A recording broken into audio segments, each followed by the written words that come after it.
আমাকে যেদিন সরকারের বিশেষ বিভাগ গ্রেফতার করেছিল, আমি 10টা থেকে বুঝতে পারছিলাম যে আমি আজকে ইনশাল্লাহ গ্রেফতার হব।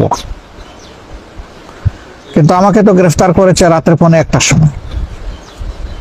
এখন আপনারা সঙ্গত কারণেই প্রশ্ন করতে পারেন যে 3 ঘন্টা সময় পেয়েও আপনি কি কিছু করলেন না? না, আমি করিনি। আপনাদের স্মরণ থাকার কথা, 10 তারিখ ডিসেম্বর মাসের আমরা যুগপৎ কর্মসূচি ঘোষণা করেছিলাম একটা ভার্চুয়াল কনফারেন্সের মাধ্যমে।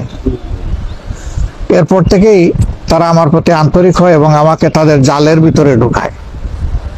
2 রাত পাহারা দেওয়ার পরে 3য় রাতে তারা আমাকে গ্রেফতার করে।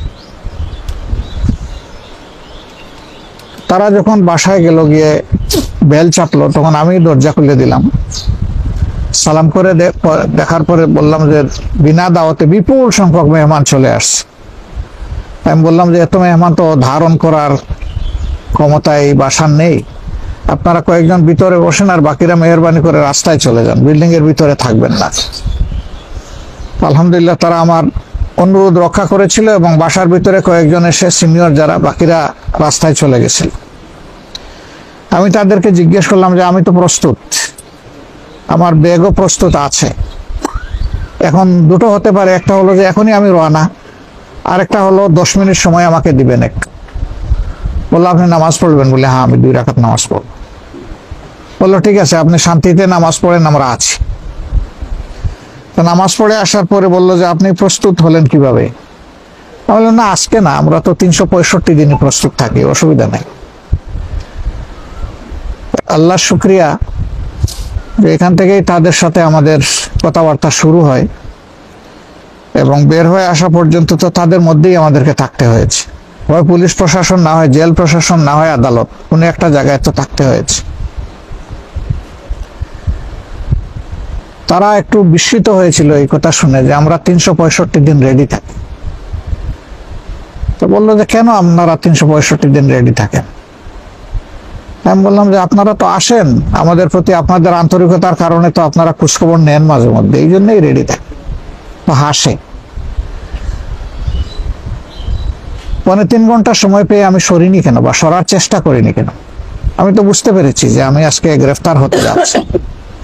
আমি সরিনি এই কারণে যে কনফারেন্সের পরেই দায়িত্বশীলরা অনেকে আমাকে পরামর্শ দিয়েছিলেন যে আপনি একটু স্থান বদল করে থাকবেন কিনা।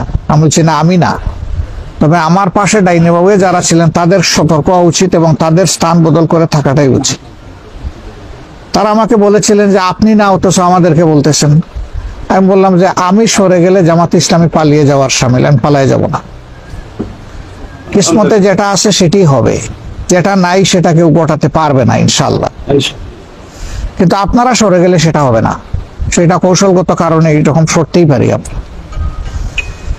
আলহামদুলিল্লাহ আমি যখন মুক্তি পেয়ে আসলাম তখন গেটে যে দারোয়ান, সে আমাকে নিয়ে যাওয়ার সময় কান্নাকাটি করছিল। তা আমি ওর মাথায় হাত তুলে সান্ত্বনা দিয়ে বললাম যে তুমি তো কান্নাকাটি করো না, আমি আমার ফার্স্ট হাউস থেকে সেকেন্ড হাউসে যাচ্ছি, এটা তোমার চিন্তার কোনো কারণ নাই। ফিরে আসার পরে বলে স্যার আমি কত বড় অপরাধ করলাম, আমি তো টের পাইছি, ওরা তো 9:30 থেকে এইভাবে এখানে যাওয়া আসা করছে, আমরা সন্দেহ করছিলাম এবং আমরা আপনার ব্যাপারেই সন্দেহ করছিলাম যে হয়তো আপনাকেই নিয়ে যাবে আজকে।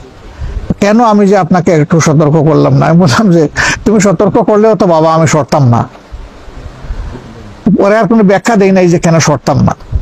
তো আলহামদুলিল্লাহ আল্লাহ রাব্বুল আলামিন আমাদেরকে আজীবন যেন এই প্রশান্তি বা তসল্লির নিয়ামত দিয়ে রাখেন। আমরা উদ্বিগ্ন হয়ে কিছু বাড়াইতেও পারবো না, কিছু কমাইতেও পারবো না, বরঞ্চ নিজের উপরে একটু জুলুম করবো, এর বেশি কিছু হবে না।